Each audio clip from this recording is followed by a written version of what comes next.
আসসালামু আলাইকুম। আসুন ফিলিস্তিনের ছোট্ট একটা ঘটনা শোনাই আপনাদেরকে। ফিলিস্তিনের এক বাচ্চা ক্যামেরার সামনে এসে বলতেছে যে আমাদের দেশে এখন 6 ওয়াক্ত নামাজ হয়।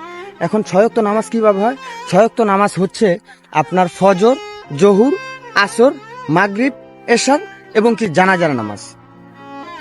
যেইখানে কারো বাবা নাই, কারো মা নাই, কারো বোন নাই, কারো সম্পদ ধ্বংস হয়ে গেছে, সেইখানে প্রত্যেকটা মানুষ সেকেন্ডে সেকেন্ডে আল্লাহর নাম নিতেছে।